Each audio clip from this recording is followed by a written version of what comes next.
Today with me again, Alex Lee, who will moderate the session, and a panel of incredible speakers that he will be kindly presenting very soon.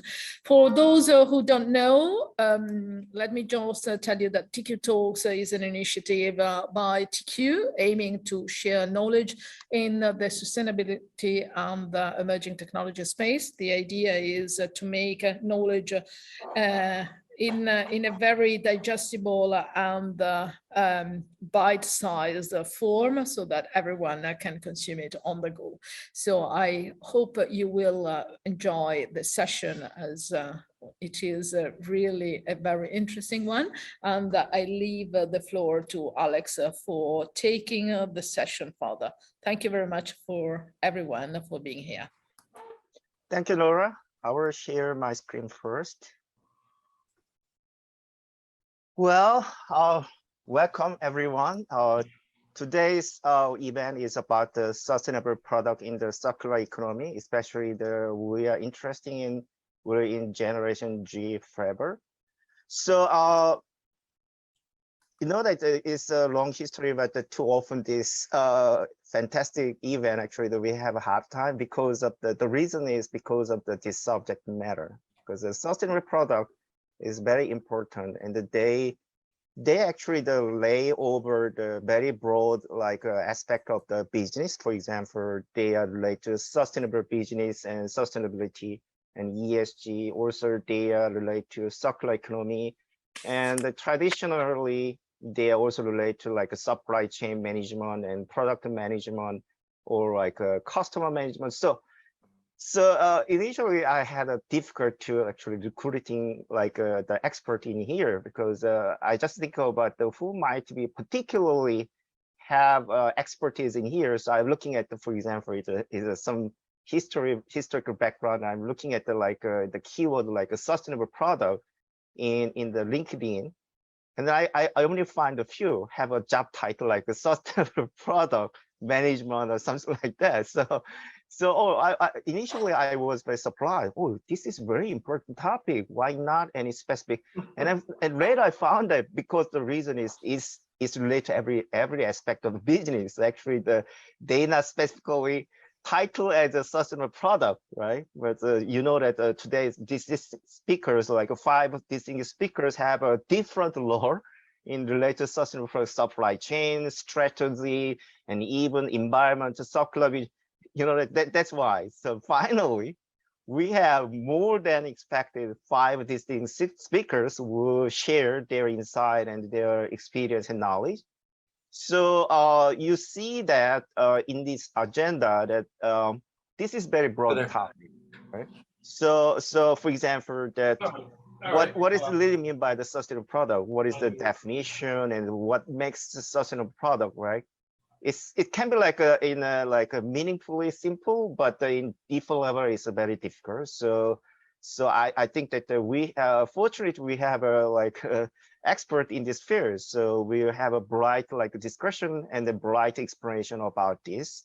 And also sustainable treatment of the sustainable product. What makes this one sustainable product, and then what is the attribute, and then how actually to measure the performance of sustainable products. So measurement, and especially relate to this measurement and then evaluation and something like that. We are very interested in product life cycle assessment, right? So we fortunately also have our expert in this field. So we'll hear from him about what is mean by the LCA, and then he will give a one-on-one type talk. And then we are how we actually develop this sustainable product, right? Because the sustainable product actually for example in the company wise, and not just for the manufacturing, right? Because it is related to a sourcing and supply chain and then manufacturing and customer relationship and everywhere, waste management and recycling.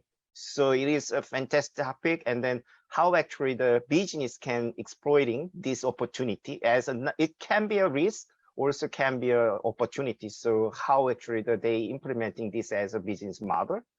And then also like what the best practice. So we also have an expert in the real life management, this one. So we'll hear from him about it. And then how actually the relate to like a circular, like a business, how actually to relate to circular product. And then so that's why I explained like a sustainable product in intersection between the traditional sustainability and then circular economy. So we will looking at what is like there is an integrated view of this sustainable product. Okay, so as I explained, we have 5 distinguished speakers. So they will talk individually about 10 minutes, so like a keynote time, and then they will share their inside experience and knowledge. So we are in order in like a 4. You will be the first, and then Peter, you will be the next, and Abhijit, you will be the 3rd, and then Alexis, you will be the 4th, and finally Bell, you will be the final one. So I'm not specified any like in specific order. I just put in here.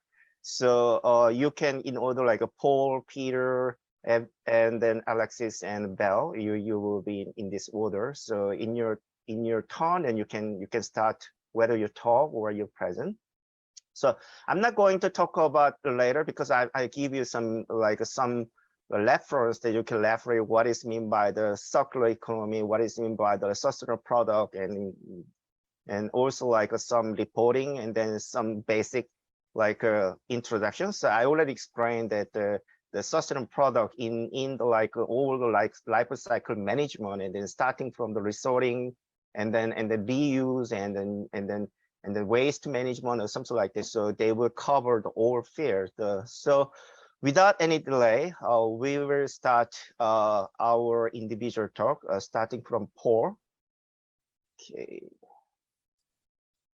Paul, would you Hi. please? Yep. Good afternoon. Hi. So my name is Paul Stockwell. I'm a consultant with a sort of recent background in sustainability in the fiber and textile sector. So I was going to talk really about the sort of fashion sector and what it's doing, and how it's sort of responding to Generation Z. So the fashion sector is one of the largest global polluters. I mean, that's well documented, and current projections show that this will only increase with higher global production and the demand that's forecast. Within fashion, there are linear models. We're very, we're clear we can see the sort of disposable fast fashion are a problem alongside sort of ethical, social, environmental challenges that the sector faces. We know that Generation Z are more informed. They're asking more questions about the products they purchase. And if you refer to the recent McKinsey State of Fashion report, 43% of Gen Z say they intentionally buy from companies that have a robust sustainability reputation. So brands and manufacturers recognize they need to do more, but importance of striking a balance between internal, for example, supply chain and shareholders' expectations, versus the sort of external audiences, the customer, the regulatory environment, NGOs, media, and so on. And I think it's also important to note that businesses have been quick to call themselves sustainable, but what measures are really being used, whether ethical, social, environmental, and economic. And what we're seeing now is a sort of response to this, a sort of increasing regulatory move against greenwashing, just simply saying that our product is sustainable without evidence to support it. So I think development of recognized sustainability standards is important, coalescing around measurements where there's broad agreement, and LCAs, and I think fellow speakers will be touching on this, are really important. And we've seen this through the product environmental footprint at the EU level, which seeks to kind of measure the carbon footprint, particularly in the garment and textile space, is a really interesting model. But that's not without criticism. And I think the role of respected organizations and standards bodies is critical in creating valid recognized benchmarking. And I use the example of Textile Exchange. They're one such example, a large membership organization taking on this challenge. And they're using everything from material change indexes as part of their kind of corporate fiber materials benchmarking work. And these are all linked to the UN's Sustainable Development Goals. So there are already organizations, say, taking this on. I think when you look at the topic of blockchain, within sustainability. I think that's really interesting. It's a fascinating area.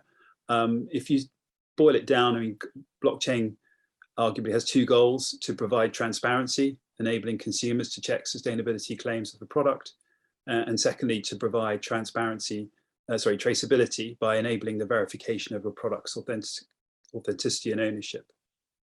So blockchain or similar tools play an important role in providing consumer reassurance and confidence, as evidenced by the sort of Gen Z figures I touched on earlier.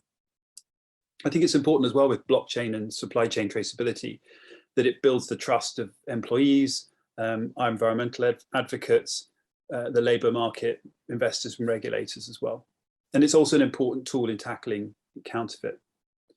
And I think if you look at the example of blockchain and how it's being used in the luxury space, Aura, which has been developed by Prada, LVMH and Richemont, is an interesting move in that direction, where they're creating a sort of targeted luxury blockchain technology platform, which has the ambition of creating passports to ensure authenticity and traceability of the brand's products. And within that passport, you have proof of origin, life cycle tracking, and intellectual property protection. So those are really kind of interesting developments in the blockchain space. And then I think also what we're seeing as well is the combination of digital and physical. So in other areas, we're seeing the use of DNA markers within fibers such as cotton, so that you can physically track the product through the supply chain. So there's some really interesting areas here in providing that kind of customer consumer reassurance. I think I'd also just touch on responsible innovation. That's a really interesting space and something I'm actually doing at the moment with University College London, where you see sustainability is evolving and the role of responsible innovation, which is sort of looking at it from sort of a holistic approach right at the beginning. So when you're actually creating a product, are you building in a responsible innovation regime into that framework? And that's really quite important, particularly when you're looking at products other than fashion, where they may have a much wider sort of economic and social impact. I think it's also in the space of fibers and textiles, we're seeing some really interesting moves towards laboratory grown fibers and textiles. It's fascinating and an exciting step forward. But I think it's important that as you bring something new into the market, that the claims around it are substantiated and clearly communicated, which I think comes back to this point about responsible innovation. And I think just sort of finally, a point to mention is circularity. And this is obviously a theme of the session. Fashion does struggle with this sort of linear approach. There has been a significant move towards circularity, and organizations such as Ellen MacArthur Foundation have been really pushing this point. And I think that's really, really important. And I think Gen Z particularly get that. And we're seeing that rise, particularly with Gen Z consumers in the sort of reuse secondhand market. I use examples of Vinted and Depop in the UK. But there's also a challenge here, is whether the recycled market is actually just driving more primary production. So are consumers just buying more because they know they can sell it on? So there's an interesting area to explore a bit further here. So I think in conclusion, Gen Z consumers hold a lot of power. And I think in response to that, businesses, brands need to have a clear strategy about how they effectively deliver sustainability. They need to work alongside recognized respected standards and work alongside respected organizations as well. They need to embrace responsible innovation. They need to embed circularity. And they need to ensure that transparency, traceability, blockchain is incorporated to provide consumers with the right and accurate information that they need to ultimately make informed choices. So that's my short speech. So thank you. Thank you for. I think that his insight is very great, because he touched on every aspect of the sustainable product, especially the importance of the digital technology, especially blockchain, to manage the sustainable product.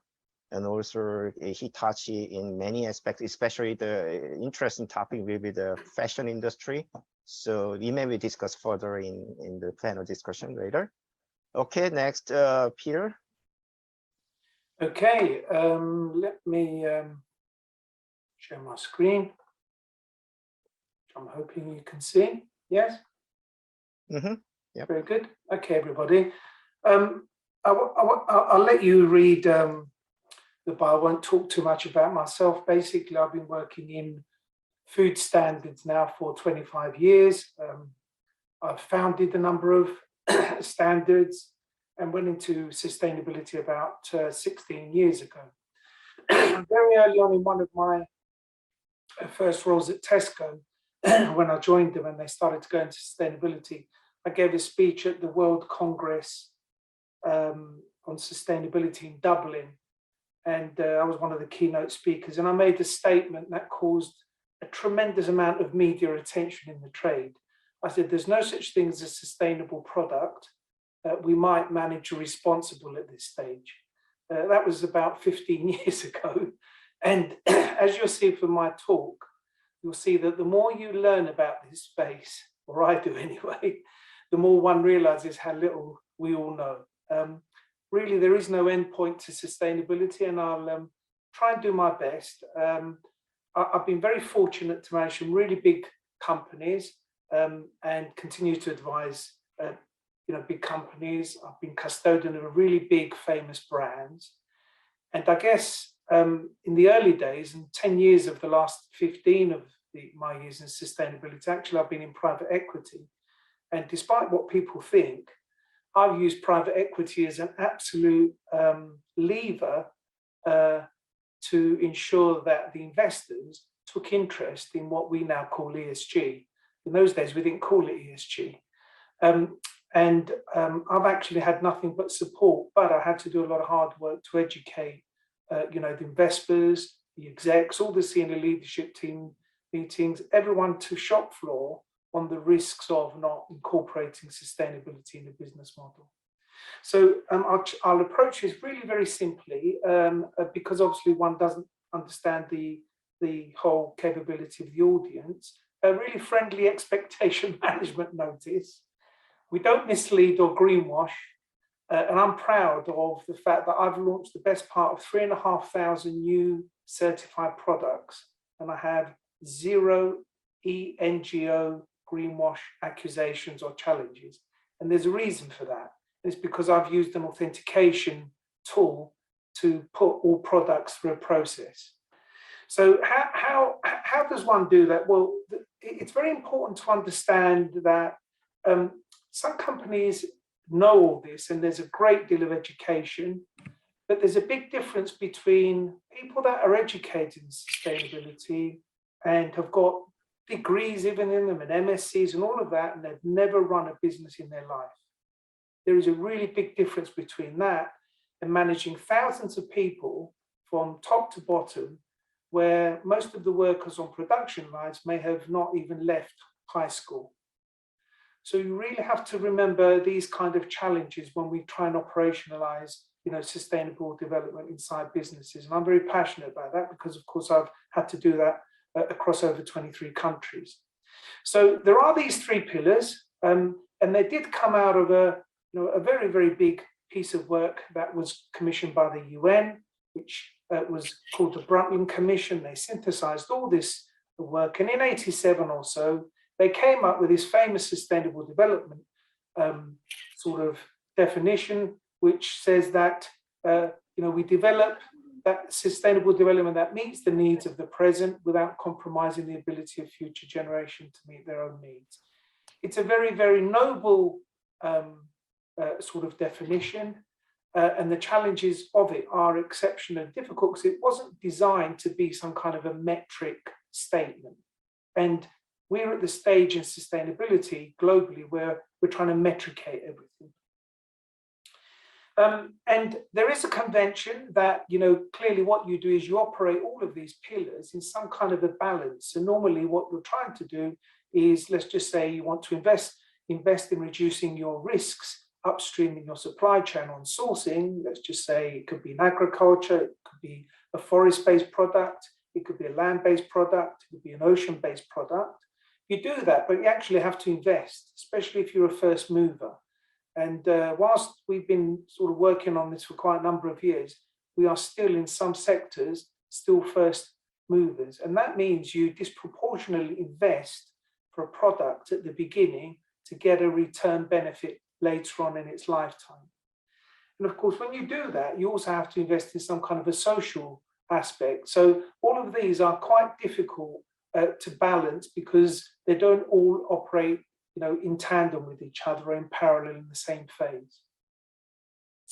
And of course, something that I understood in very, very early on, partly because I guess I'm in the UK because of a guy called John Elkington. Something called the people, planet, and profit. So we swapped over, the economic, environmental, and social, and we've started to build some of the aspects around. So what is it we've got to do in each space, and how do we start to measure our progress, etc. Now, when you're trading products between each other, like I have been doing for a number of years, and our first was in the supermarket sector, then I went into the manufacturing sector. Those companies, we all trade amongst each other, but we don't just trade on the basis of some kind of nice relationship. The products have to meet some policy positioning of each company. So if you're a supermarket, you set your policies. If you're a manufacturer, like I set my policies, and those policies basically give the reference points of the product to be manufactured.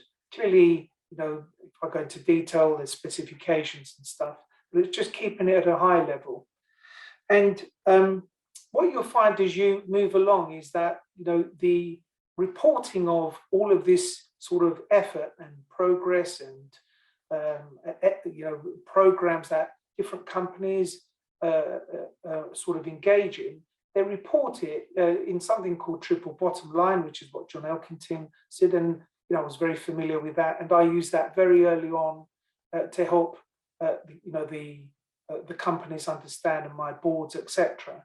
And you report for people on social performance, and there are standards now, very, very clear standards. On planet, environmental performance, then there's loads of work streams, that I've been involved in just on environmental. And of course, then you've got the financial performance. And there is an ideology in part of the movement on the conservation side that profit is bad.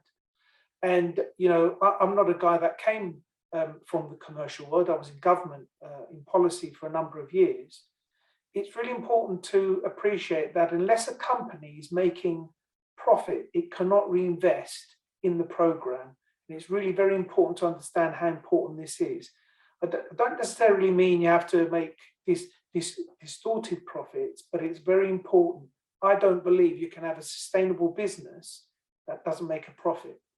We're not, organizations and companies are different. Companies are not philanthropic organizations. So with this in mind, I'm going to approach this in a sort of a really, hopefully quite simple fashion to try and help. Is there such a thing as a sustainable product? And you've heard Paul describe, some of the things in the textiles industry. And in fact, because I was in the supermarketing industry right at the beginning of sort of this, part of my phase in sustain, I understood about a number of standards before I moved into the manufacturing. And one of them, because of clothing and textiles, was ethical trading. In the UK, we effectively created something called the Ethical Trading Initiative because of the poor worker standards in the clothing and toy sectors. Now, that's just one little small example to help you understand how standards get created. And what I've done is I've done a really simple diagram to help explain about sustainable development programs and how they have distinct stages of risk management, progression, and disclosure. And goodness gracious, in the last company I was managing 52 scorecards across the world. Every single function had a scorecard, including finance, and they're all at different points on this journey. Even though that company had the most sustainable product in its sector, I still wouldn't let the business say that we are sustainable. Now, how do you know what is sustainable? Well, it's actually, there's some really rough measures that you can use, some really important principles. And the first one is, you're definitely not sustainable. How do you know that? Well, clearly, if you are, let's just say, producing a furniture product and you're trashing a forest to do that, then clearly that's not very sustainable. But actually, it's even more fundamental than even environmental impact. Then you start to engage in responsibility, as I call it, and I'll come on to what that means. You start to demonstrate responsibility, you become more sustainable, and you reach a point where through some kind of independent verification, certification, you find an aspect of what you are sort of working on. It could be the forest that I just mentioned, it could be the packaging, it could be the land-based agricultural product, it could be anything of that nature, it could be social, ethical, and you can make a claim around what I call a sustainability dimension. Now, this is where greenwashing comes in, because some companies, they're very, very excitable, especially marketing.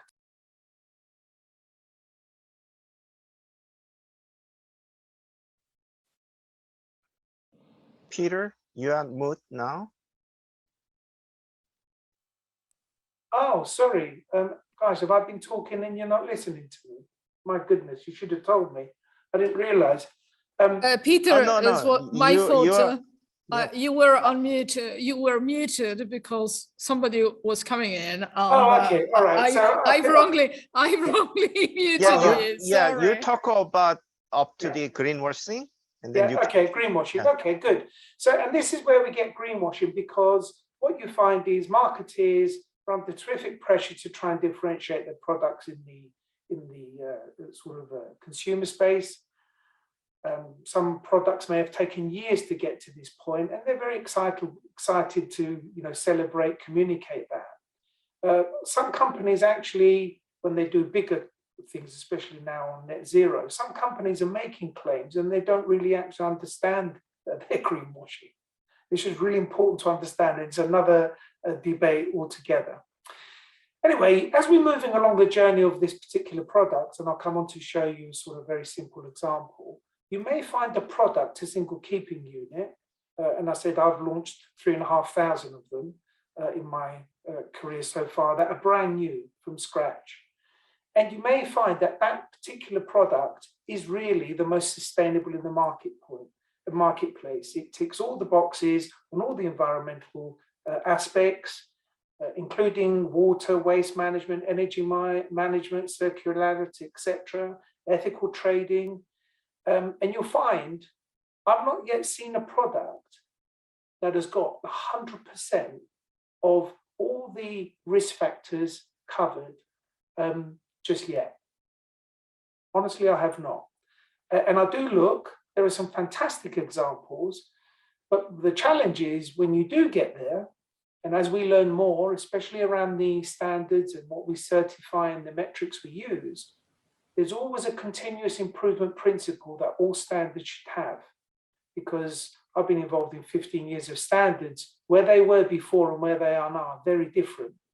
And that's why I believe that, in fact, sustainability is never a never-ending journey. And I've put this infinity there because you just keep on progressing on that journey. That's, my learnings in sustainability. Now, very quickly, if I can just make this move forward. So here's some really important principles. There's no such thing as a product that can be sustainable if it's illegal. It's just absolutely, it's not just greenwash, it's illegal. It's as simple as that. So responsibility really starts the moment a company that's making that product meets two very important principles: local regulations and some very important market access regulations. If you don't meet regulations, really, it's not even greenwash, quite frankly. And what happens is you have to tidy that aspect of responsibility up, as I said, and we're going on the journey. We start to improve and progress one of the environmental social pillars, you identify the risks, you start to put in mitigation programs, improvement programs, it could be natural capital, biodiversity, stewardship, it goes on and on. There's so many different things. And you really, really must start to think about verification. And the reason for that is you can't possibly be credible. I don't accept, and I've never accepted that. It's always been a request that I've had of all my suppliers. I've gone into supermarkets that I've supplied to help them understand why they have to adopt the standard themselves. And you reach a point where you become a bit more credible when you're certifying to some kind of a standard. And in my career, I've looked at 200 roughly or so food standards, but I do know there's 400 that exist in some way. Some of them really are very weak, they're not credible. And there's some very important principles around what makes a standard credible. We have ISO standards around that. There's even regulations around that. It's just understanding how the standards sort of governance process works. And there's also the UN, which is the only body that harmonizes some codes of conduct, which aren't that many, but nevertheless, they do exist. And that's important for trading. So if I just move a little bit further, I'll just give you an example of, we've reached the point where we can make this claim, and I've given this a half a tick because it's not sustainable. It's just got a dimension that is more responsible. So we've got the responsibility, we've got some responsible sourcing going on, we've got some good manufacturing processes going on. In other words, they're meeting specific standards around responsibility, safety, health and safety, all the other aspects that, and there are many good manufacturing practice standards in all sectors, not just food, all the car, textiles, etc. And there's also how is it made? And I'm talking about the social, ethical trade and the social compliance side. There are regulations, health and safety, etc., accident rates, work, wages, all of these kind of things, collective bargaining, unions, all of these things. And we use certain principles there again as reference points, which in this case would be the United Nations International Labour Organization. But that's just the principle. There are schemes that underpin that. And you've reached the point where your product is more sustainable, but it isn't sustainable just yet. And the reason for that is because we still haven't got the full metrics understood. And to help you understand that, I've just made a very simple illustration. I'll give you a warning. It's a personal device. Let's just look at it very quickly on the environmental and social, really high level stuff. If you look at a proper personal device in the big companies, they've got spreadsheets and spreadsheets of it. Let's just assume that the company makes this product and it complies with local regulations and market access regulations. That means in the local market and in the export market. And there are actually quite a lot of standards in this space. The radiation space, the Wi-Fi, all of this, there's masses of standards. But let's just imagine we're at high level and we've got a case and the components, and let's just say that they're responsibly sourced because we've got to source all of those raw materials. Let's just move on to how they make it. Again, it's responsibly made. And the factory workers, etc., ethically traded and socially all compliant.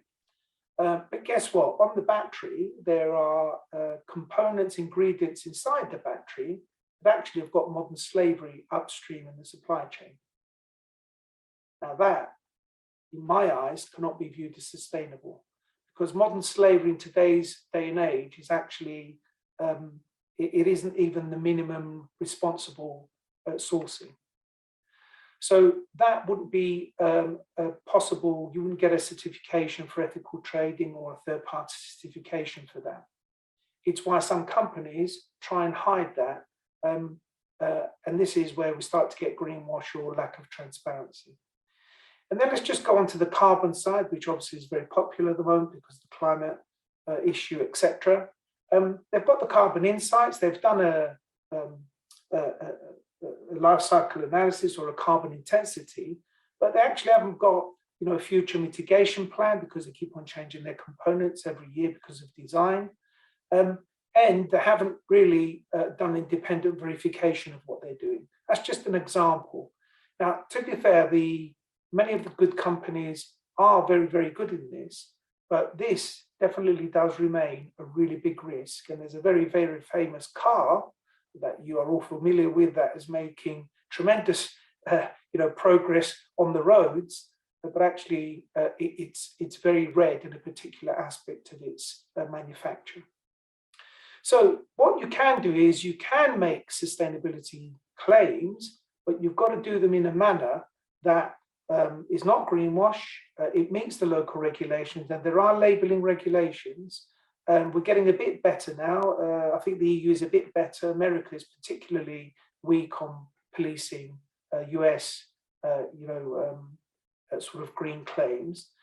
And you reach this point where greenwashing starts to emerge, sometimes because companies do it intentionally, or they simply don't have the kind of disciplines and processes that I had in the companies that I've run, which is this, what I call product integrity.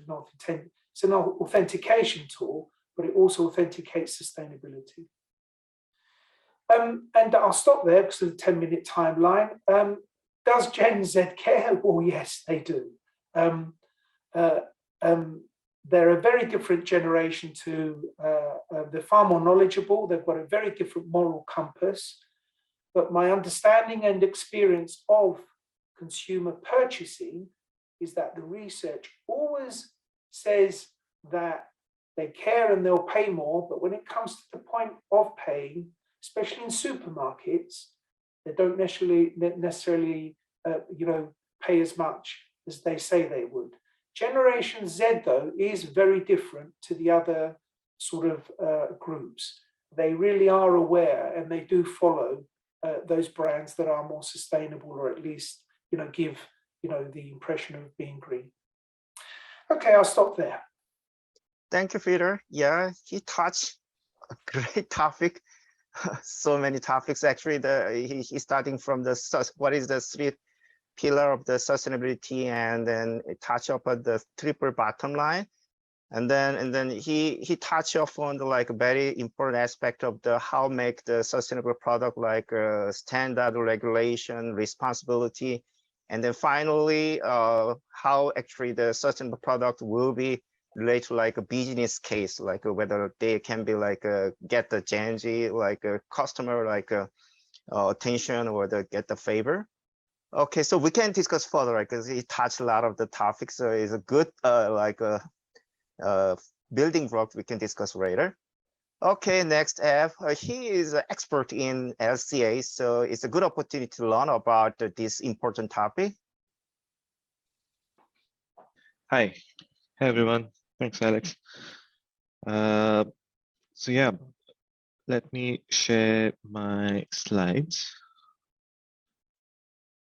Yep, there you go.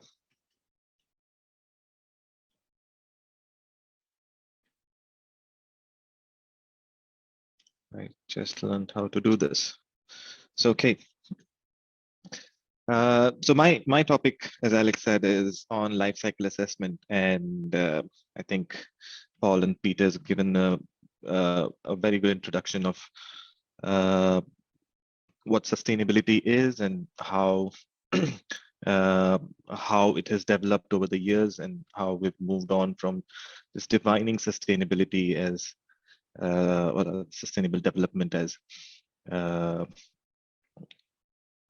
preserving our planet for future generations, to now talking more about metrics and measuring and how sustainable products are. And life cycle assessment is one of the methodologies that you can use to measure sustainability to a certain extent. And while I say here green or not, like Peter said, no product can be completely green, because we have to produce them, and when we produce them, we use energy, we use materials, so nothing can be completely green. We can only hope that a product is greener compared to an incumbent product or competitor or existing technology.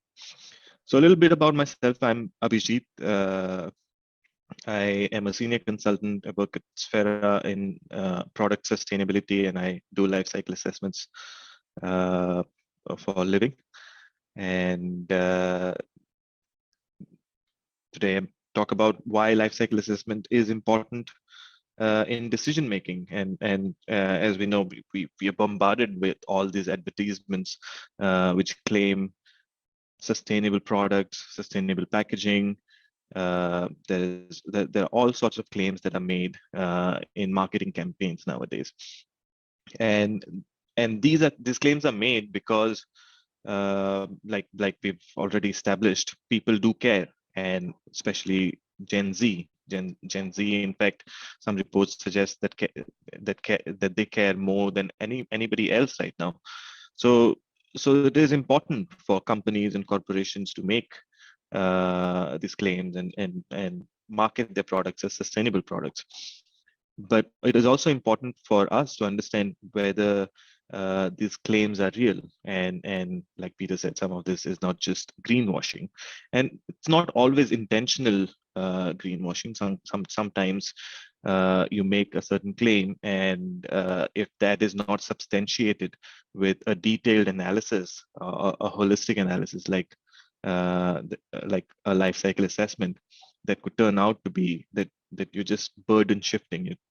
You're claiming that a product is sustainable in one aspect, but you're ignoring some other aspect that is important, which is often covered when you do a complete life cycle assessment.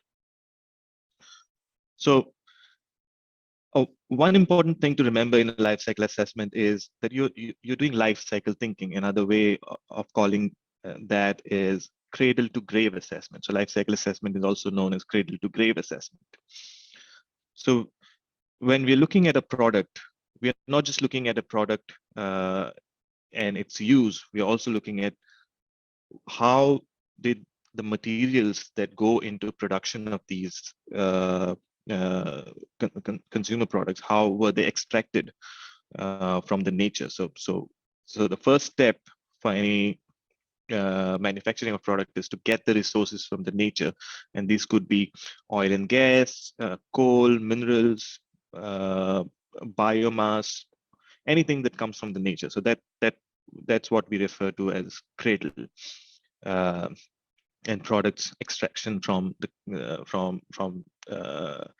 nature. That's the cradle part of it. And then we take it to manufacturing plants, where we add energy, other materials and make them into a final product, which is then distributed to different markets, and we buy them and we use them, and finally it goes to its grave. So often it goes to a landfill, sometimes it is recycled. There are different ways of disposing of these products, and when we talk about circular economy, we often talk about reusing these products or recycling, making more valuable products out of the waste rather than just throwing them away. But so sometimes now we're moving from cradle to grave to cradle to cradle analysis, where we say these products are recycled or reused. So we need to consider the next lives of these products as well. But it is important to consider the entire life cycle of a product when we think about environmental impacts that these products can have. So let's get into the definitions of life cycle assessment, or the international standards that govern life cycle assessment. So this is a framework for performing a life cycle assessment, and this is defined by international standards ISO 14040 and 44. So any life cycle assessment that is done and independently reviewed or verified has to follow these standards. And these are broad guidelines, and there are many industry specific standards that you can refer to. So life cycle assessment can be done in 4 steps, or has to be done in 4 steps. The first step is to define goal and scope, and that has to be clearly defined. Then you go on and do life cycle inventory analysis, and that is a major step in doing life cycle assessment, as you go to each step in the production process, right from cradle to grave, and collect information on inputs and outputs at each of this stage, so as to evaluate the impacts caused by these inputs and outputs on the environment at each stage of this product. And that is done in the life cycle impact assessment, which are often scientific models that relate this life cycle inventory to different impact categories. And finally, it is important to interpret the results and discover what the hotspots are. By hotspots, I mean what are the areas or what are the life cycle stages where there are maximum impacts, and understand trade-offs, etc. And that's what we do in the final step, which is interpretation of results, and then take corrective action based on that. So if you have to define life cycle assessment or LCA, it evaluates environmental impacts holistically and not as a one-time pollution occurring from a use of a product or from an activity. So from traditional way of looking at environment where we used to focus on end of pipe treatment. So, for example, in chemical industries, we were focused on what is coming out of the pipeline there in the wastewater, etc. We're not just looking at that, but we're looking at the entire life cycle. So here's an example of life cycle of a car, right? So in the use of the car, or when we use a car, we focus on the emissions from the car, the on-road emissions. So there's CO2 emissions, CO emissions when you burn the fuel, and other emissions that pollute, particulate matter, etc. But we also have to look at how the car was manufactured, and that starts from raw material extraction. So any metals that go into it, where was it mined? Any plastic that goes into, how was that produced? All of the component manufacturing in the production has to be evaluated. Then we evaluate the use of the car in terms of how much fuel was burned and how long does the car run. And then finally, once at the end of the useful life of the car, we determine what happens to different components that we've used in the car, how much of that can be recycled, how much of that has to go to landfill, how much of that could be maybe incinerated, and we can get energy out of it. So that's an example of how you would perform a life cycle assessment. This is an example that I like to give, and this is older data, but it still is relevant. We often hear that electric vehicles are a solution to climate change, and I'm not saying that they're not, but it's life cycle assessment that will help us understand this, whether that's what an electric vehicle can do or not. So, for example, what does an electric vehicle do? It doesn't burn any of the fossil fuels like gasoline or diesel, right? So there is less emissions when you drive the car. But you use electricity to charge that car. And if that electricity comes from a non-clean source, such as, say, coal, which has much higher emissions than natural gas and much higher emissions than solar electricity, then it's quite likely that over the life cycle of the car, an electric vehicle might emit more CO2 compared to petrol or gasoline vehicle, right? So it is important to evaluate not just the use of the car, or rather use of the car and use of the fuel, but also use of the fuel in terms of how the electricity is generated and how the alternative fuels are generated, to clearly understand whether on a life cycle basis the car performs better compared to other cars. Here's another example of results in LCA. So it's not always about GHG emissions. It's not always about carbon, right? So the life cycle assessment also helps us in evaluating other environmental impacts. So just like in electric vehicle, we are not shifting the burden from on-road emissions to emissions in a power plant. It is also important to understand that there are reasonable trade-offs when we select one product over the other, and we understand these trade-offs using different environmental metrics. So life cycle assessment helps us do that. So here's a comparison of different polymers. I won't go into the details of it, but you'll see that global warming, which is GHG emissions, is one of the categories.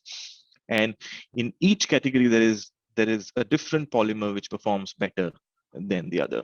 So it is the duty of the practitioner and the consumer to evaluate these results properly and understand which one would be the best option out of this. Like I said, there's not none of these are absolutely green products, but which one could be a greener product compared to the other?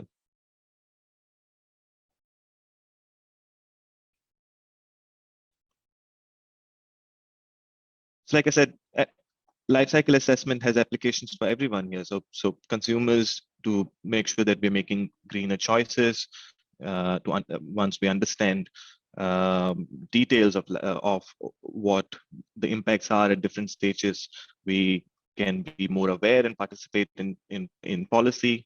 For corporations, it's very important to discover hotspots and work on them, increase efficiencies, which often leads to profits, and that's also very important in sustainable development. And for governments, it's also important to understand future technologies that they're investing in, and understand holistically whether on a life cycle basis, that's something that would benefit sustainable development and improve on metrics such as climate change. But LCA cannot do it all, of course. LCA just looks at the environmental aspect of sustainability. There's also social and economic, and for all the different sustainable development goals, all of these three pillars are important, and it's important to understand all of them together, not just the environmental part of it. Finally, I'll leave you with this picture, which comes from this website called LCA Art. This was created by my old research group, and you'll see similar pictures on this website. But what it tries to depict here is that while we're consuming any product, it is important to ask questions on where is it coming from, what has gone into it, not just in terms of ingredients, but in terms of energy, in terms of resource extraction from the nature, in terms of where is it going to go after use, right? So here's an example of a consumer who is eating a burger. And on a life cycle basis, each quarter-pound burger leads to enough nutrient pollution to produce about 1 square meter of thick algae. So it's also important here to understand that it's not always about carbon. There are other environmental parameters, there are other environmental metrics that we need to understand, and we need to act on.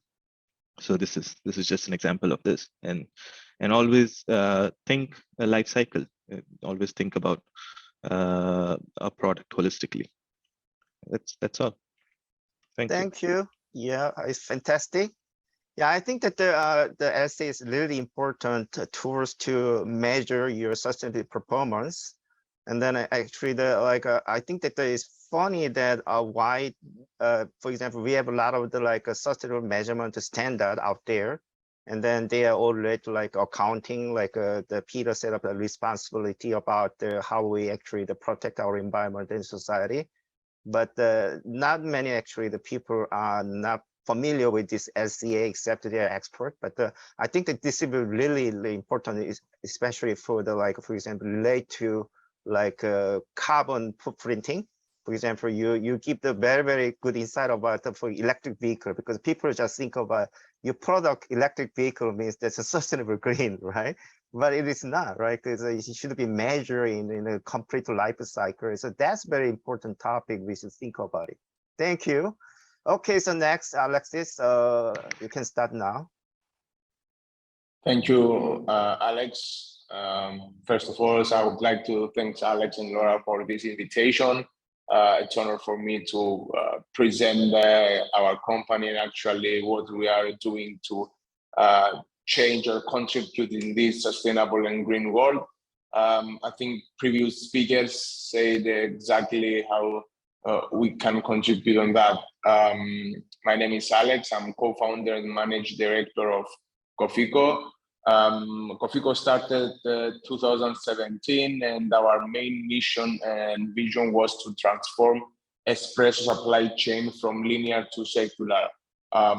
We use spent coffee ground as a new raw material, this coffee waste of coffee shops, a new raw material to develop new kind of products to extend the life cycle, as the previous speaker said, to extend the value that we can get from 1 kilo of coffee. So this was the main idea. What actually we are doing, we separate our value chain into 4 phases, and we have 4 different stakeholders. How we look at the value chain we create from the early days, we want to develop an ecosystem around the spent coffee ground, because we strongly believe that if you want to upcycle or to contribute into a sustainable world, you have to create an ecosystem around your product or service rather than a value chain. So we develop an ecosystem with 4 main stakeholders. The first and one of the most important stakeholders is the sourcing partner, the partner that creates this new raw material, the places that create this kind of waste is the coffee shops. We all know this type of businesses that we are drinking espresso, and a lot of volumes of spent coffee grounds are created in a daily basis.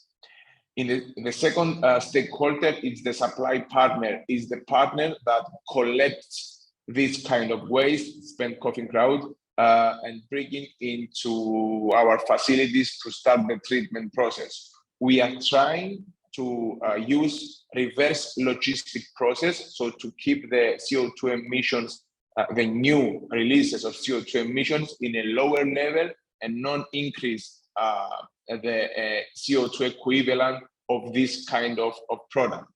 The third partner and stakeholder of our ecosystem is the pre-treatment partner, is the partner that actually do the first phase of the treatment and brings the spent coffee ground in a storable phase, in a phase that we can storage it and use it anytime we want to create and develop a new product for the final client. And the last phase is our facility. It's where CoffeeCo comes in the ecosystem. We use spent coffee ground in a unique extraction process we developed with the University in Greece, in Patras, to isolate substances that can be used in skincare product. Actually, we create this this type of ingredient. It's a soluble ingredient that can be used in a skincare product like hand cream, sun care protection products, serum, etc., etc. So this is our main ecosystem we have developed, and the main idea was to extend the value of our beverage and beloved coffee. One of the main reasons we choose coffee to develop this kind of ecosystem is first because it's one of the most profitable ways to do that. We tried to do the same process with different kind of agro-industrial ways, but was not so profitable, because at the end of the day, we are a profitable business. We have to make profit for our stakeholders. And the second reason we choose spent coffee ground is because of the already existing awareness that this kind of beverage has. We thought that if we make, if we transform espresso supply chain from linear to circular in a more profitable and commercial way, consumers start thinking in this kind of way and start choosing sustainable products in their daily life. As you move on, we are focusing on 2 sustainable development goals, and this is the main factors we want to contribute. The first one is the SDG 9, Industry Innovation and Infrastructure. We develop this kind of product through more than 5 years R&D with universities, but we want to keep contribute and spending into research and development, because we believe that we can develop new kind of product based on this new raw material. And the second contribution to having sustainable development goal is through the 12 goal that actually we are contributing in a more reasonable consumption and production.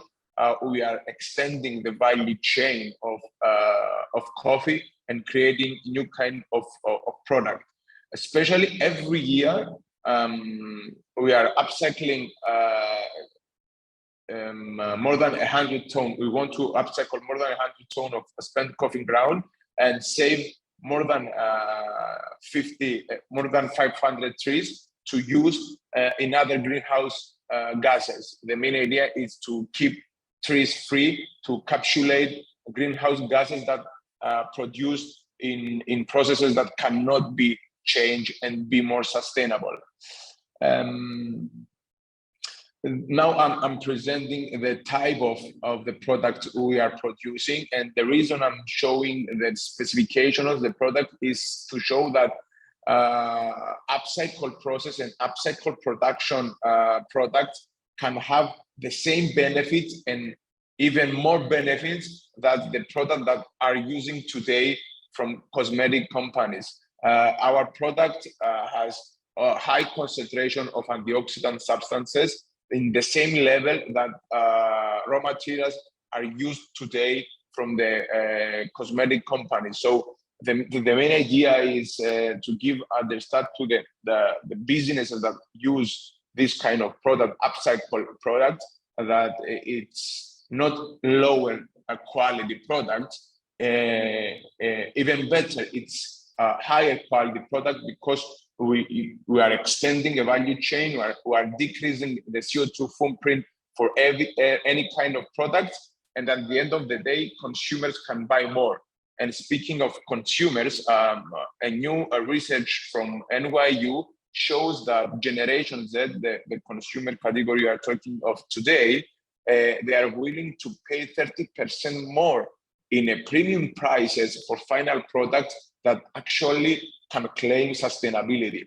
So what we can see from this research is that sustainable product that actually decrease the CO2 footprint they have and use sustainable ingredient from upcycled raw materials can have premium prices. And companies that use this kind of product can increase their profit margins, and at the end of the day, what get back to their stakeholders. And what we want to show with that is that sustainability is not a nice to have business for any kind of supply chain, but if you want to live and exchange, transform your business for the future, you have to apply these kind of techniques because you will actually have more profit. That's all for me. I keep my presentation inside and I'm ready to answer any question. Thank you, Lord. Thank you, Alexis. I think it's fascinating topic, a specific example about the a circular product in a coffee and cosmetic, right? You know that because actually the Laura and me have a planning in the September about a circularity innovators nation, about the exactly you, the innovator in circular economy. Actually, we are calling that's a fantastic example. You will definitely be invited. Yeah, to present. Yeah. Thank you a lot. Yeah. Okay, so last one is Belly. His expertise in all aspects of the circular economy and sustainable products. So it is a good opportunity to hear from you about his experience, especially he will present some real life examples. So you can start now. Excellent. So let me share. And just to ensure you are seeing my slide, right? Mm-hmm. Very good. So yeah, in the short, what the FairOn is a fintech company enabling the circular economy, and the listening Paul, Peter, Abhishek, and the Alexis. I mean, it's all those elements what we are then taking into the retailers and the brands, and we are discussing that, hey, how we can make those products actually easily available for the end users. And we have done a massive amount of research in terms of the different generation, whatever they are, baby boomers, Generation X, millennials, or Generation Z. And I'm not going to go into details, but I can just fully support the facts what has been stated in the earlier presentation, that generation Z and those guys, how they are buying and how they are willing actually to pay more for the products which are handled in a sustainable way. It's just the truth, and we have the numbers to show this as is the truth, because we are getting thousands and thousands of products sold in the daily basis. And for in the last 12 months, we got more than 40,000 consumers so buying the products with the sustainable way. So let's make some facts here. Let me just see this, because now I can see the whole slide for myself. So my presentation today, I'm going to focus a little about the consumer electronics, and I will give you an example of the phones. And what is actually behind the phones when they are going from the cradle to grave, and what kind of CO2 they are actually producing. So the fact is that the linear economy produces a waste. So I think that we all agree that the people are buying, but then not really taking care about the products afterwards. So if you would come to my office, you would probably find 10, 15 smartphones here, and even if I'm saying that I would like to give them somebody or sell them somebody, they are still here in my office. So that's not something good. So looking for the next slide here. So when we are looking a little bit the numbers here and looking the electronic waste, what is actually generated in each and every year, and that this is a massively increasing 10 to 20% each and every year. So 2021, we had the 61 million tons of electronic waste generated. And this is created and the mass of the Great Fall of China, the heaviest artificial object on the earth. For people listening, this might sound, a big one and a heavy one, etc. And I would like to give you another example. Think about your smartphones. You all have it in your hand or in table. In order to produce such a kind of smartphone, we need more than 80,000 liters of water.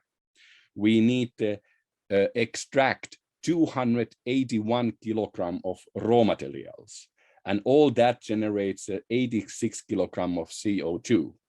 In the end, only to have a 199 gram of waste, and that is probably pretty much the size and the weight of the phone. So that's a kind of massive amount CO2, and thinking about that, where actually the CO2 and all the things are used in the beginning of the supply chain, is all goes down that it's actually goes to the mining part, and when the mining is done, that's where the most energy is used. That's where the most CO2 is used.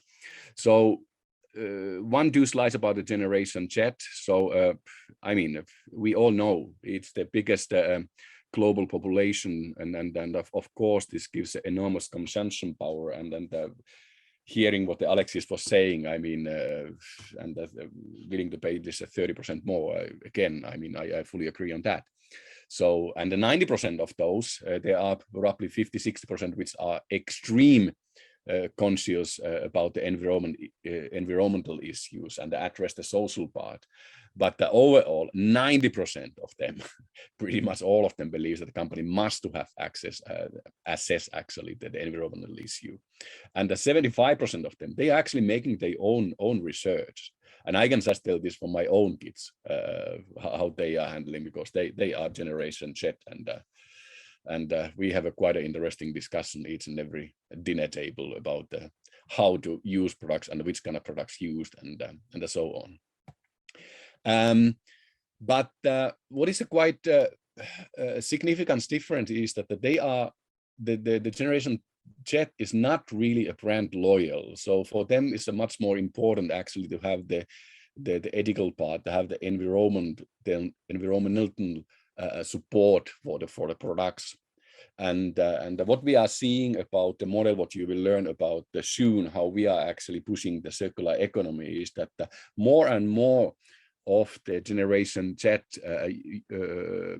users, they actually would like to to use the products more than assess and own the products, and ensure that whenever they have stopped using any kind of products, of course, I mean, there are products which cannot be reused, etc. But thinking about the consumer electronics today, or thinking about any kind of, I mean, consumer products, I mean, it can be, you know, bikes or optics or jewelry or baby products, or just to name it. I mean, there are massive amount of products which can be used for that. I'm always taking the example of the baby products because most of the listeners, you might have also kids, and when the kid is 4 years old and they need a bike, and guess what is happening when they are 6 years old? They will need a new bike. So would it be a nice actually to give the old bike back and can get a new one, and then resell actually the used bike for somebody who might not have the means actually to buy a completely new bike? So these are the means what we are putting into place with our fintech solution. So let's look a little bit how do we buy products today. So I mean, usually I think that we all do it in the same way, that we just ask the Uncle Google to find us the products. We read some reviews, we find the retailer, and then we are starting to shop the deals.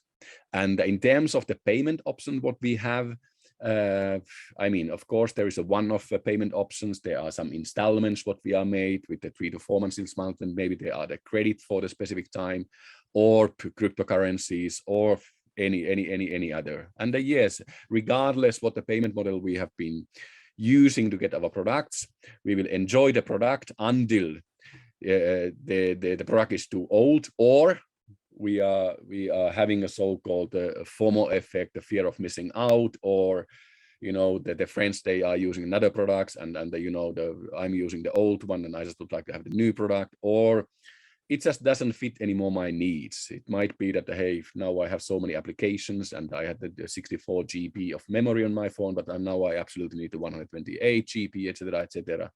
So these are the most typical reasons why we are then actually switching from one product to another one. And the last week I was in the one sustainability event in the Paris, and I got a pretty decent and interesting feedback that the 88% of the French people, they are actually changing, for example, mobile phones when there is absolutely no need to change them. So I think that this more goes to the fear of missing out than just to have a nicer product. So, but what happens for the old products, this makes me a bit crazy and unhappy, and that's the reason why FairOn is here to help on that. So what happens for the old product? So as said, are we throwing it away? Are we storing it? Are we selling it? Or are we giving it away? I have tried the last one, giving it away for my own kids, and they are just looking me like seeing a ghost and seeing that this cannot be serious. Are you really seriously trying to give your old phone for me? No way. So at least it hasn't been working with me. So probably I should ask the old phone for my generation Z kids to give them back for me, rather than buying a new product for myself. The question, of course, for us as a user is there that are there no other options which are more affordable, which are more sustainable, which are more environmentally friendly and green, so to say? And yes, there is a better way. And here in the right hand side, you will see the logo, which is called like a Buy with FairOn. You can think that this logo is now there used by the retailers, branding rules or the brand branding rules. So it can be an Apple with whom we are working. It can be a retailers like a Complet. It can be a brands like a Steel or LG or Samsung, etc., etc. So what is what is behind of that all? So there has been already a few other ways to show what the circular economy is, but in the sake of simplicity, not only produce, sell, and use, and then to throw it away, then we are reusing it. And we are reusing it until end it's not anymore possible to use. And of course, this is very much depending on the products what we are using. Mobile phones might be reused and recycled 2, 3, or 4 times. Laptops, the same stuff. But then there are other products, they might be not usable more than 2 times, but they're even using some products 2 times, which actually prolongs the life cycle of the products, and then to actually to diminish the raw material extractions. And what we are seeing here as a company, because we are working with the leading brands around the world, and I'm really talking about the brands, not too much about the retailers. The mindset of the brands are shifting heavily these days. I think that Paul was mentioning in the very beginning that, hey, is this actually leading to the fact that the brands are pushing more and more products into the market, etc.? German people would say jein, which means yes and no. Yes and no in the way that the brands are actually looking into their supply chains and figuring it out that how they can actually to make a more responsible consumption and the productions and getting towards to the carbon mitigation and the CO2 targets. Because remember that if the brands are now allowing that, hey, we as a brand, we are taking the products back for us.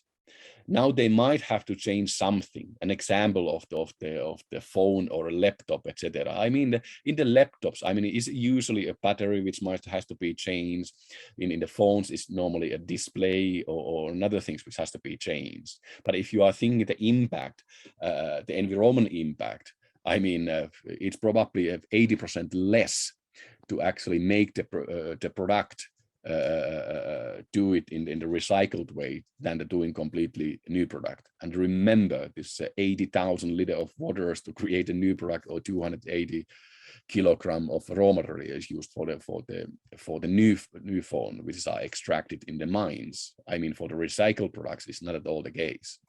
So we as a fair own, we feel the market gap and offer the change. So there is a massive demand with the various market movements, which are actually going for the green offering and the sustainability, circular economy, carbon credits, and etc.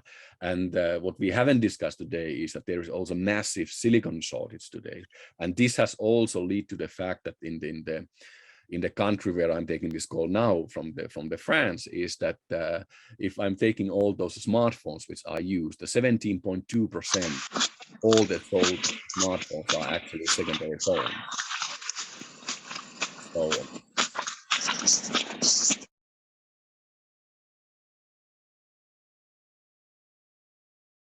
Barry, you are now muting.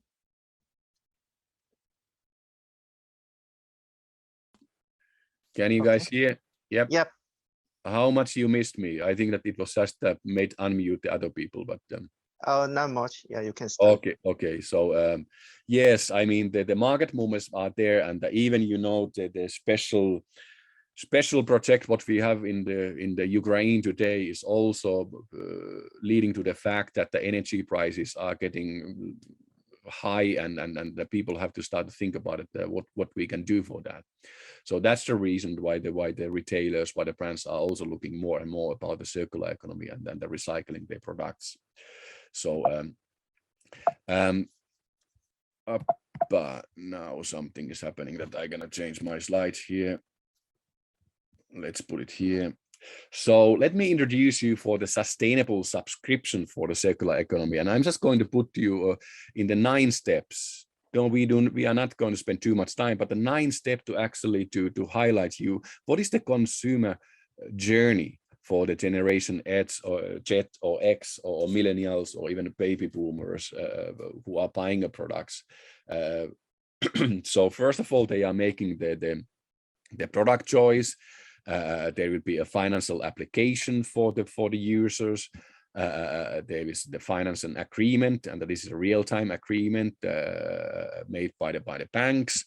And this is the important part when it comes to the product renewal options. So with the retailers and the brands, we are not saying that hey, when they are selling their products, the consumers, they have to actually to get the product renewal. So the end customers, they can actually make a choice if they want to have a product renewal or if they want to just to keep their product for the longer period. But putting a little bit of facts here, so the consumer survey what we made with over 4,000 consumers in the various countries, actually over 70% of the consumers and the massive amount of generation Z and quite a bit of millennials on top of that are actually opt opting for the product renewal. So it's very, very clear on that side. So assuming that the consumers, they have really made this, let's say, a responsible selection of the renewal, they will have the choice to choose another product, and they will receive the new product, and they are returning the old product. And here it comes where it is very important that the old product reaches our inspection center. We will look at, okay, is it still reusable? Can we put it in the market to the second time? Can we put it in the market in the third time, etc., etc. And when we cannot put it anymore, then we are really recycling all the parts of the products accordingly.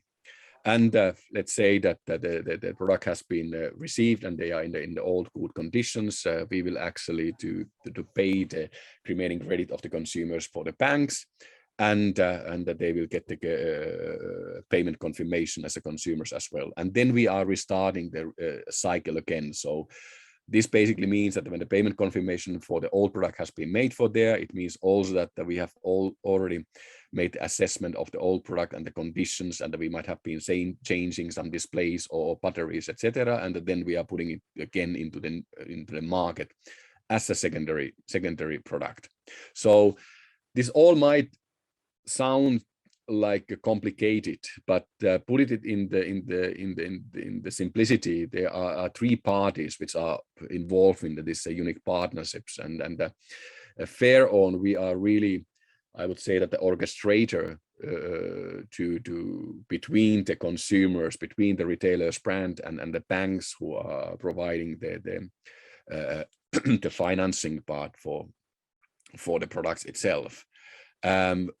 In terms of the value for the consumers, yes, it is interesting to hear what Alexis was saying, that they are more than keen to pay the 30% more, but actually with our model, the consumers, they are actually paying less for the product price itself. And what is interesting is that because the Generation Z specifically, they are giving a so massive impact and the thoughts about the environment, they can actually get it directly with such a kind of circular economy products what we have put for them. So when we are thinking about the retailers or the brands, so think about it. If you are a brand or if you are a retailer, and even knowing that the Generation Z might not be, the brand loyal, but if there has been this a brand who has been showcasing that they are actually very nicely taking care about those products and putting them into the market, this will actually increase the binding the customers and the loyalty. And of course, in the same time is also the recurring sales is getting better. Lead conversations are getting better, because those marketing money doesn't have to be anymore used for that, but maybe to make more products which are more sustainable and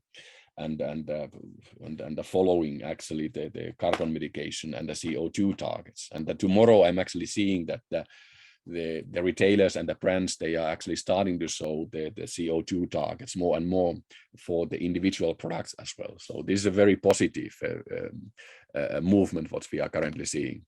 So moreover for the retailers, if you think about it, that hey, when the retailers are, for example, selling not only products, but they might be selling products which are including some kind of installation or maintenance.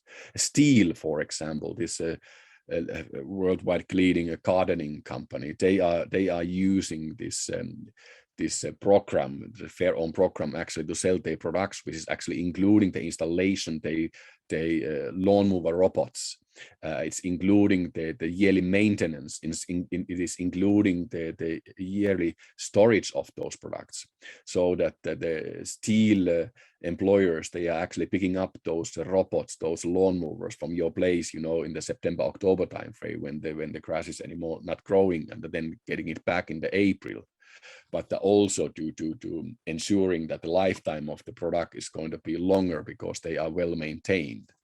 So good in that, and I will stop on that. So anybody who is interested in to learn about that more, so do reach out to us to look our webpage fairon.com, or send us just a email with the info@fairon.com, and we can take it from there. Thank you, Billy. Before we starting our discussion and Q&A session, our speaker obviously has another important meeting, so he should leave before starting our discussion. So, yeah, do you just have want any to final say, comment? Yeah, yes, just want to say thanks, Alex and Laura. It was nice. Thank you for inviting me to talk. It was nice meeting you all. And if you have any questions for me, I'll be happy to answer them on LinkedIn. So please get in touch. I have to leave for an important meeting. So thank you, everyone. Thank you. All the best. Bye. Yeah, actually, the Billy's presentation is very, very good insight about actually what happened. Actually, how it is difficult and how it is complex to talk about this sustainable product and life cycle management, and especially it touch upon like a smartphone that we use every day, right? Because I agree with him, because particularly I'm a more conservative, so I'm thinking about like a useful life of the smartphone is like, for example, iPhone, I think of more than 5 years, but my daughter's frequently change. Mine is like iPhone 10, but my daughter's iPhone 13 or something recent. So it's a generation gap, right? So we need to care about what is related with the sustainable product, and then what is the like consumer behavior, and then what is adopted in different generations. Yeah, that's a very important topic we should be discussing in shortly. Okay, so thank you for every great talk and presentation. So we'll start our Q&A and discussion session. So in the discussion and Q&A session, first we'll take a question from audience. So we want active participation from the audience. So if you have a question, then you can ask directly. And then also we taking in the like you can also take ask your question in chat window. So let's just start our discussion session. It's just Manuel? a question from Minor. Yeah, Manuel.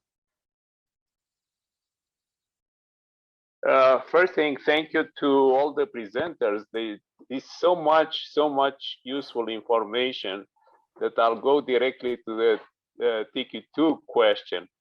How can we process this information to make it into actionable information? Let me summarize something also that I heard today. Generation Z is ready to pay more, but when I look at the statistic, Generation Z is not the richest generation in the world at the moment. So how can we mitigate between these two contradictory statements? They're ready to pay more, but they don't have money. So that's one question. The other is, again, how we take all this information and making actionable. Yeah. Thank you. Yeah, you can give the answer. Yeah. Sorry, Alex. Thank you, Manuel, for your question. I don't know if I can answer all of your question.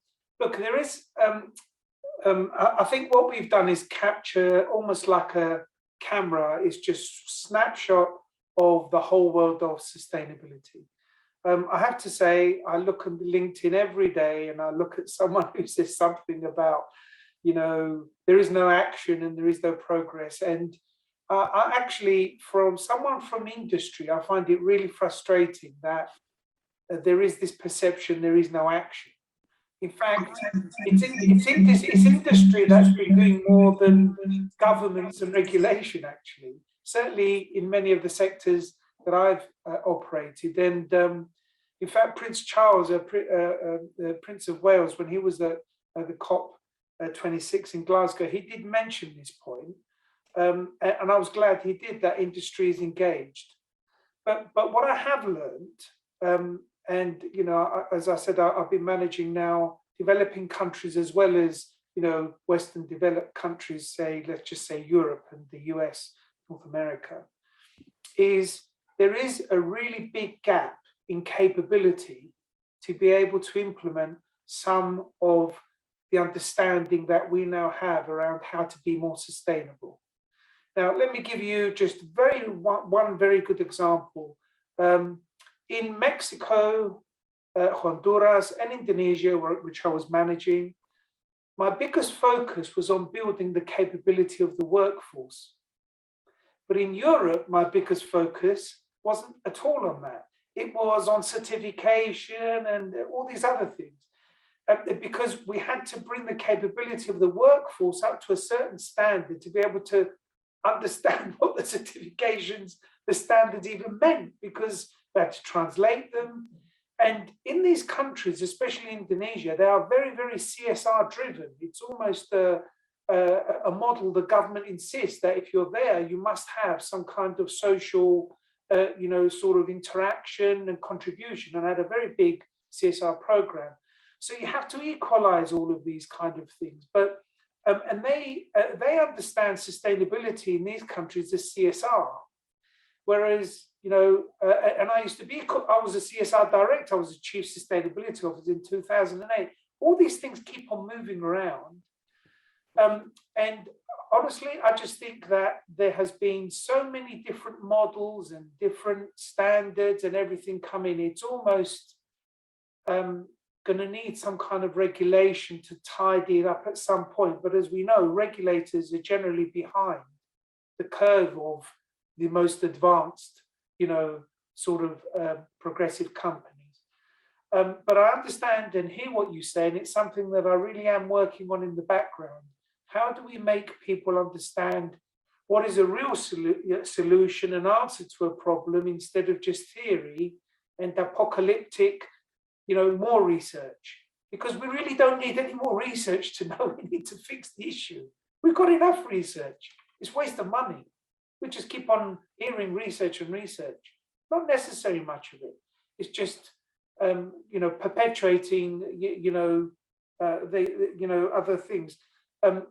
What I can say about General Z, and I'm a supermarketeer, I've been selling iconic brands in all these countries.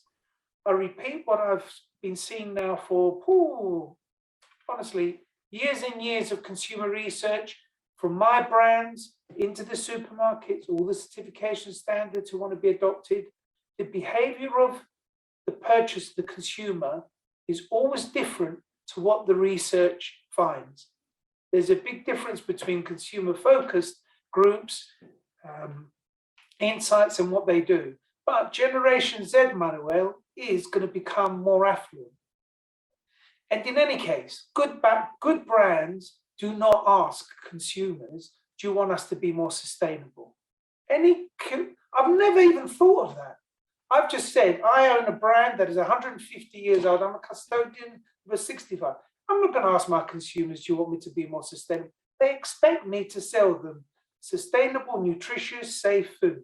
That's it. That's what they expect of us. And really, Generation Z, they expect brands to be doing exactly that kind of thing for the products they sell. That's my opinion. Peter, I think in your presentation, your great presentation, I shall say, you actually indicated that there is a lot of greenwashing. So what I'm concerned are the two, in addition to the financial or the current financial status of Gen Z, if they don't start to become jaded about greenwashing. It's very true, and I'm really concerned about that, which is why in the businesses that I've run, I designed this authentication tool, because I'm the guy that the marketeers come and say, Pete, why can't we say this in the advertising? Why can't we put this on the packaging? And I remind them that, marketeers generally want to push what I call the envelope of truth. They want to get on the border of illegality, okay?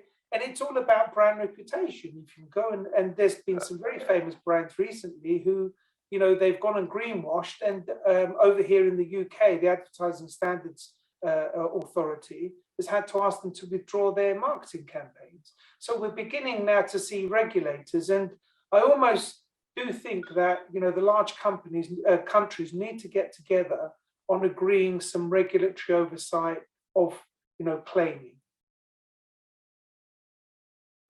Thank you very much. It's very, very going to be needed. Thank you for your question, man. I hope I answered as best as I can anyway. Yes, thanks. In addition to the Peter answer, actually, I originally from South Korea, and then I think that the why Gen Z is important because usually in most of the Asian country, the Gen Z's parents are rich, you know. So usually the Gen Z can utilizing their parent rich to buy. So for example, I'm not much concerned about whether it's sustainable or not because of my generation philosophy, but the Gen Z's, for example, they value the sustainable product, and even if they are not affordable, but their parents can support them. So usually that's why my daughters all have a newest iPhone. So if they want a sustainable product, yeah, they can be contribute a lot. So that's why we concern about the sustainable product with respect to Gen Z. So in the future, she will swap the phone with you, so she gets a sustainable iPhone 10, and you get the 14 or 13, right? Yeah. Mm-hmm. Yeah. Just a joke. Okay, so is there any question?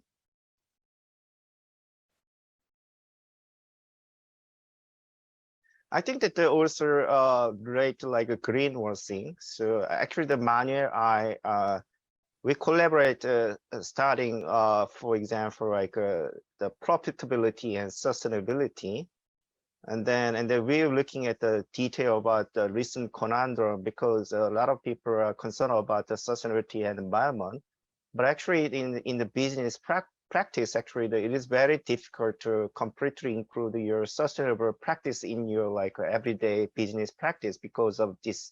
There is some gap to return by the sustainable value and profitability, like a short-term return.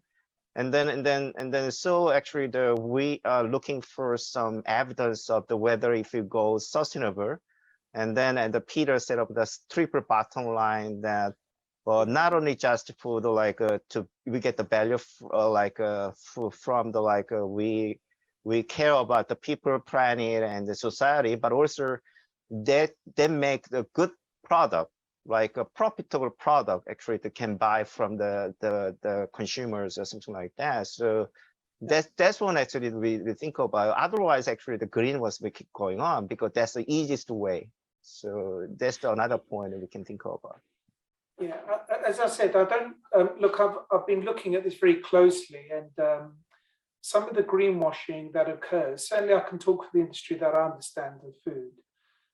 Is actually naivety on the part of the companies, because what they generally do is they outsource some of their communications to agencies who are not necessarily experts.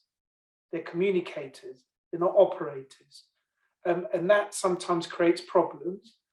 Marketers generally, do what marketers do. They try and make, very big claims. But let me give you, some examples, and I'll sort of refer a bit to ESG language. Once you establish your materiality risks and you start to get into disclosure, I've been a part of a really big project that I had to, mobilize about 11 CEOs of really large companies to drive a global supply chain into, more responsibly managed status, if I put it diplomatically. But by the end of, 4 years of really big effort, government negotiations and all these different sources, there was about 1.4 million tons of this raw material that was released into the market that was certified in addition to the existing. And some really famous brands that you all know, they put the eco label on the packs, on their products, and they sell it. But the benefit to all those companies was that because there was more supply, product, raw material actually dropped in price. And we all saved money. And that's how we got the return on the original 4 years of investment. That's just one very, very small example. And the other most obvious one is when you reduce energy, especially in the early days when we were starting to understand, about carbon, you reduce your energy bill. So it doesn't always necessarily cost, but, it depends what phase a company or a program is in. Because generally first, mover sort of projects generally, require an investment. It could be resource, by the way. It doesn't necessarily have to be any more than just expertise. So that's just a couple of examples. Actually, a footnote, Peter, but I'm coming from the telecom industry, different industry, and as a former CMO for Huawei for about 10 years. I can tell you that the marketing budgets are driven by the quarterly result. Yeah. So the feedback loop is you get good quarterly results, you get more money to play. And the results are measured in the next quarter. So there are on a short cycle, if you compare that with the investment cycle necessary for sustainability and ESG, we are on two sort of time warps. Absolutely right, Manuel. This is very, very important. So the innovation cycle of a product is much shorter than the, let's just say, the sustainable development of a supply chain for raw materials. You may have to negotiate with governments, for instance, for them to change even the law. I mean, I've been involved in those kind of scenarios where we've had to change the law because we insisted that they have better labor worker rights and standards, because we just didn't want to be supplied from an area that had really, really poor standards. So these things take different types of effort. Honestly, like you sort of mentioned, how do you synthesize all of this? The planet is on different streams, and there's obviously more intellectual discussions at different levels. But the biggest concern I have is at an operational level. There's different capabilities, and different countries are doing, have to start from a different point. This is really quite a real part of the challenge. And yes, and I have maybe over 150 students now at Cornell getting sustainability certificates. So I see the same sort of mosaic you project from all over the world based on their questions and the way they approach it. And you absolutely 100% on. Yeah, that's my experience. Yeah, I think that it's a good starting point because of the Manuel talk about the telecom industry, but we have a lot of different industry, different business characteristics. So I think that maybe a good time to hear from Paul about the fashion industry, and Alexis about coffee and cosmetic industry, and Belly about like consumer electronics and other industries. So why don't you have any comment about what we discussed about up to now, especially for the fashion industry, Paul? What I would say, sorry, from the research that we've done, and we've sort of focus groups in Asia and North America and Europe, as well as sort of the quantitative research as well, is there is definitely appetite amongst Gen Z for sustainability that comes clearly through. I think the point about Gen Z having not a lot of money is also probably quite true in the current climate. But what's interesting, I think, from a fashion perspective, is what's being driven in China. And China is a huge, huge market for brands, fashion brands, particularly fashion. And there are, increasing, was up until COVID, a burgeoning affluent class there. So I think brands are fully focused on China, will remain so because of the growth of the market, the value of that market to them. But they're also actually interesting from the research we did. We did a specific Gen Z piece with agility back in, I think it was 2019. And there was some really interesting data coming out from the Chinese market where we were told, oh, actually sustainability means something very different in China mainland. But actually what you saw from Gen Z was a very interesting perspective on what they saw as being sustainable, what they expected in terms of product and delivery. And so I think there was some really, really interesting data coming out.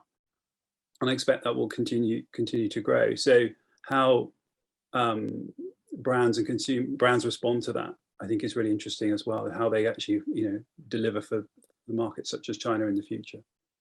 Mm-hmm. Yeah. You talk about some technology, digital technology for the how to actually they can contribute to like a certain product management. Actually, recently I had my webinar. The topic was how to use metaverse. Metaverse is a recent trend in digital technology, and then the most hot topic was also fashion industry, because the fashion industry is most like actually the waste in the low material, and then not much in reuse, because a lot of the like fashion clothes just the junk and waste. So we are talking about a lot of the like how to utilizing this kind of new digital technology to make better in the fashion industry. So I think the fashion industry is really an important topic with respect to sustainable product and technology and the circular economy. So I completely agree, and I think that's why the bio-based fashion sector right now is really, really interesting and evolving rapidly, and the investment into the sector is enormous, particularly if you look what's coming out of the US and North America. It's fascinating. Brands like Stella McCartney are coming through with mushroom-grown leather. I think they're sort of launching that this summer. Other brands are coming through, and it's seeing it everything from leather to other materials. And it's a really, really interesting step forward. I think the challenge is clearly, can those products actually compete with the sort of, the real leather equivalents? Do they have the same kind of longevity, consumer acceptance? But it's a really positive, arguably, step forward for the trade. The challenge is still how you deal with fast fashion, the waste issue, and we've sort of exchanging communications on the chat with some of those on the call about issues in developing nations where a lot of this textile waste is sent, and therefore how do you reuse it? What happens when it's sort of end of life, going to landfill? And they're really huge problems still. And I know brands are certainly investing into sustainability, even in the fast fashion brands. But as we saw only in the last week, one of the leading fast fashion producers announced that they would have to increase prices because of the energy crisis, because of the cost of living crisis. And therefore, will sustainability be pushed back slightly, because ultimately they're going to have to focus on trying to keep those costs down. So there are some real challenges there as well. But it's a really interesting space right now. But I think the innovation side is really fascinating. Thank you. How about Alexis? Can you share your like experience in other like industry, coffee or cosmetic or other retailers? Yeah, thank you, Alex. I think what the previous speaker said, cosmetic industry, but also fashion industry, it's in a position that can lead the change into sustainable products. And actually, this is what we are looking to happen. Also, what Paul said before is that we saw trends coming from China and in Asia to bring this change into sustainable products, and consumers and Gen Z has an educated background. They know what actually they are looking for. They can understand claims and certifications better than us and other generation and consumer categories. So actually brands and companies have to change the way that develop their products, have to apply new techniques and actually be sustainable and no greenwashing. More specific in cosmetic industry, and we are in a position to know that it's in a big change, in a big shift. We saw L'Oreal, one of the biggest companies in cosmetic industry, to start changing and using ingredients that actually bring sustainability, changing the packaging, which is another one important aspect on sustainable development when you are talking about skincare products. And we know that it's something that it's happening too. Also, one important insight that if you want to say something, it's we saw a lot of reusing on a food supply chain. A lot of things that until yesterday was waste from food supply chain now are using into raw material for other industries. I present before what can coffee waste do into cosmetic industry, but we see that a lot of other material and food waste, bio waste, are using for the production of energy, for fashion products, but also in a world of material. Alternative of goods is coming in through companies, and I think we are seeing a big shift into this kind of products. Yeah, thank you. I think I missed something very important topic that you mentioned. Thank you for it, the sustainable packaging, right? Because the packaging is very important, but I missed it. I forgot about it to mention it. No, it's one of the biggest important issues when we are talking about sustainability. Yes, yes. Now, finally, Billy, could you share your experience and expertise in like other industry? Yeah, I mean, I can also raise the sustainable packaging, because for our company it has been a massive topic that hey, how we will choose all the envelopes, all the brown good packaging, white good packaging, that it's going to be a sustainable way made, because there are a lot of companies, they are not doing it that way, and there's a massive difference. I mean, from our company perspective, it's easier to understand because we are mostly looking at the way the very big volumes are coming out there in the consumer electronics and the bikes and gardening products. So it's easy to understand. But I would like to raise a small point for the luxury industry, because there was this big event in Paris called Change Now. They are saying that it's the world's biggest event when it comes to the sustainability. Guess who was there present? I mean, probably all the luxury brands and the textile industry, the big boys, they were all there. I mean, they are putting a lot of and massive money out of that. So what Alexis is saying, that I can, certainly the truth. There are shift going on that industry. For our company, we are not foreseeing it too much that hey, if they are, for example, jeans, can we as a company to do recycle jeans? There were Mud Jeans, I think it's a UK-based company, etc. They were saying that when they will recycle or resell the jeans, they have to wash them 40 times before they go. And then I was starting, man, 40 times washing, how much energy and the water is used for that? So I mean, there are well, the opposite is not here, but knowing really from the cradle to grave that okay, hey, in which part of the supply chain the most energy is used. So it has to be very very clearly thought and measured. What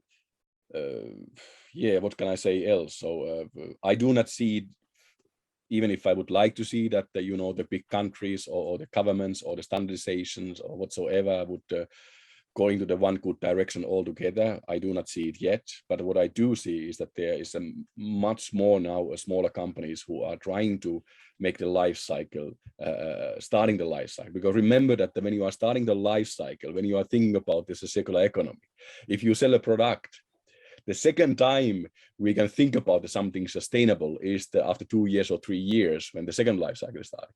So there are massive amount of companies who hasn't even go yet to the second step and are starting to recycle it, etc. So, I'm confident of that, and I like the cause. The cause is far bigger than myself or we all together. So it's I'm confident. So.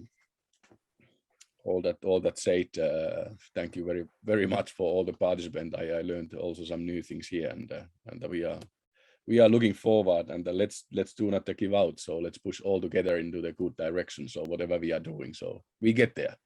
Actions. This is the key word. It's true, very true, very true. Then absolutely true. Alex, Okay, if I may, can I complete something here? Mm-hmm. Okay, thank you. I want to say that one of the main important things that will force and continue keeping this change moving is the consumers and Gen Z power that they have. I heard before that Gen Z actually want and will pay 30% premium prices, but they don't have right now the paying capacity. They are not enough rich. Yes, but they are the rich of the future. This is the kind of products that we must develop, because if we don't do that, the products that they are used today will completely change. So all this change will comes one way or another. Either we want to do it or not, because of the demand, of the market demand, and Gen Z will actually make it happen. So yeah, this is my closing statement, and thank you all for your time today. Thank you. Laura, did you Well, get get the answer for your question? Will sustainable No, I was right to saying that I don't have my answer, because the original question was the generation that is coming wanted, okay, but who is in? That was my question, but we'll leave it for our session in September. I leave everyone just with the one word, because here closing. And I got one point that for me is very important: ask the right questions. That's exactly what we need to think about, asking the right questions. And I think it's a matter of education, and events like this can help to build that awareness and the education that probably will drive Generation Z to ask the right question, because the term sustainability, as many of you have said, means different things to many. So we needed to start working on the taxonomy. And on this topic, I invite everyone to contribute to Wikipedia, the encyclopedia of questions, where sustainability experts are kindly invited to say their word on what does it mean, sustainability. So thank you very much to everyone for participating, Alex for managing this fantastic talk, and to our fantastic speakers for taking the time to say their word. Thank you very much to everyone. Thank you, everyone. All the best. Thank you, everybody. Thank you. Bye-bye. Bye-bye. Bye-bye.